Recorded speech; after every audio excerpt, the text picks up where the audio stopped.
We have in today's Gospel soul surgery going on. It concerns every human being on this planet and throughout all time and potentially all eternity.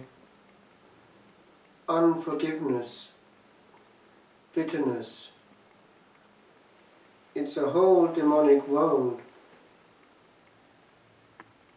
How many times of prayer are made impure by two demons, well perceived by the Desert Fathers, those two demons that contaminate purity of heart, one being sins against holy purity itself in the mind and all that goes with it, and the other against charity, specifically in the realm of unforgiveness. They had a means of making sure that the poor monks would fall and therefore be useless for the church, in such a way that their whole prayer was spent in wrestling, one with imaginations the demons themselves could put in the mind, because they can do that, temptations against purity, sins of the flesh, and those of unforgiveness which they could control by putting before the mind's eye a person who maybe in a distant past, as well as the recent past, might have in some way upset them. And therefore they could be spending time in holy prayer, apparently, thinking over this and having thoughts of bitterness and secret vengeance. But it's not something just for the likes of the Desert Fathers. It's for you and me. It's there. Is it not true that secretly we hope that all who have harmed us will get their comeuppance? And is it not true also that if we're not careful, we can indirectly help that to happen? The temptation to disclose something about somebody who's harmed us is huge. To talk in a way which is indirectly disparaging is very present, even in the holy. When it comes to gazing at the eyes of the Lord, who is love itself, that is the cancer, the bitterness that's there in our soul before Him, which takes away His capacity to heal, because we don't want to heal ourselves. We hug and nurse our pain. I was right. I have my rights. Such and such was to pay.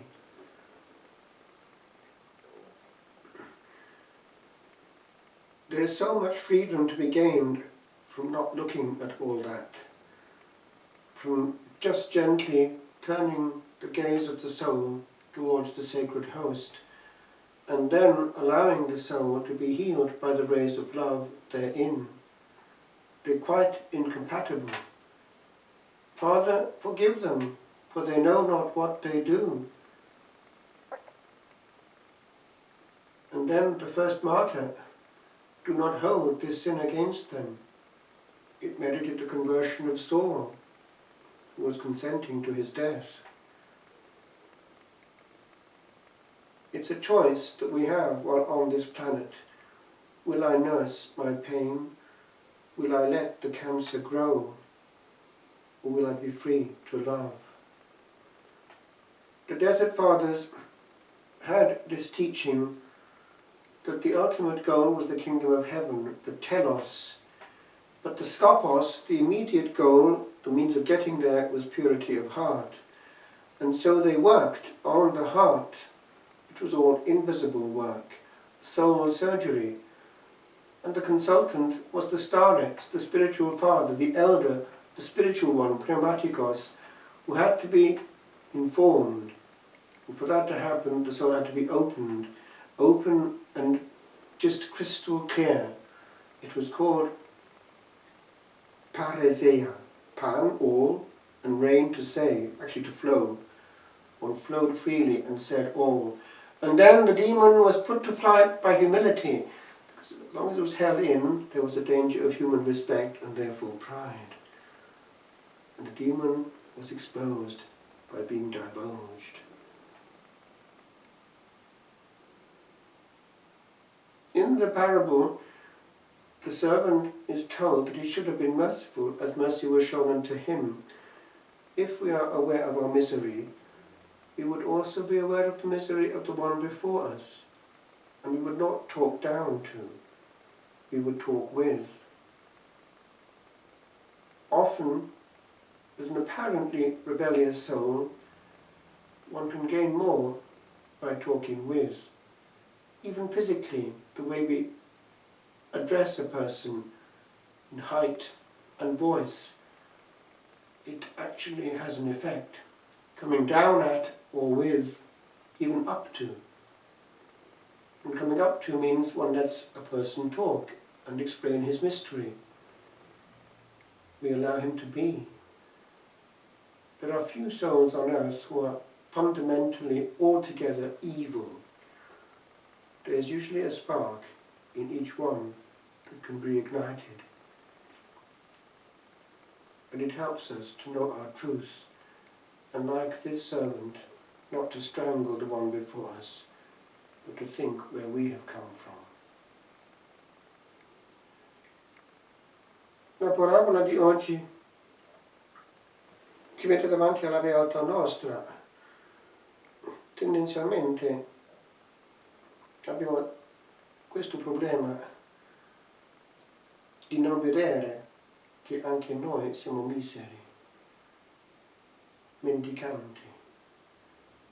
Se abbiamo ricevuto misericordia, per forza pensiamo alla realtà nostra e in questo contesto maggiore la realtà dell'altra persona. Siamo tutti mendicanti e dunque non si fa violenza alla persona davanti, ma si vive in lui la nostra realtà di miseria. La persona davanti, quando percepisce che non è aggredita, ridotta a niente, si apre. Il fatto stesso di permettere a questa persona di parlare e di dire la sua realtà è un atto di umiltà che invita, perché dà dignità. Invece essere aggredita è un'altra cosa, umiliato. La persona subito si ribella di più. Il demonio della vendetta, l'amarezza, si trova nei padri del deserto, inquinava la preghiera. Il demonio metteva davanti agli occhi dell'immaginazione una persona che aveva fatto del male e dunque la persona in preghiera meditava questa persona con amarezza. Era un cancro che rovinava tutta la preghiera per anni. Metteva anche davanti immaginazioni impure contro la carne, qualsiasi cosa che funzionasse per inquinare la purezza della preghiera, per renderla inutile. I padri avevano questa teologia della vita interiore che andava verso la vita interna in questo senso. Due cose: il telos, fine ultimo, la vita eterna, il regno, e lo scopos, quello dei mezzi di arrivarci, era la purezza del cuore, rovinata dai demoni su questi due piani. Però è un invito anche a noi, oggi stesso, di cancellare questi demoni dal nostro cuore e di guardare l'amore che si trova soprattutto nel Santissimo. Guardare l'amore vuol dire essere guarita all'interno dell'anima da questo stesso amore che esclude spontaneamente l'amarezza del non perdono e attira anche l'affettività, così togliendo da mezzo l'impurezza, l'impurità, il cancro dell'amarezza. Chiediamo la grazia di essere liberati di questo demonio. La vita è breve, è meglio amare le anime che insistere sulla vendetta. Non serve se non ruina personale e ruina anche a livello dei rapporti umani. Gesù ha dato l'esempio sulla croce stesso. Perdona, non sanno cosa fanno.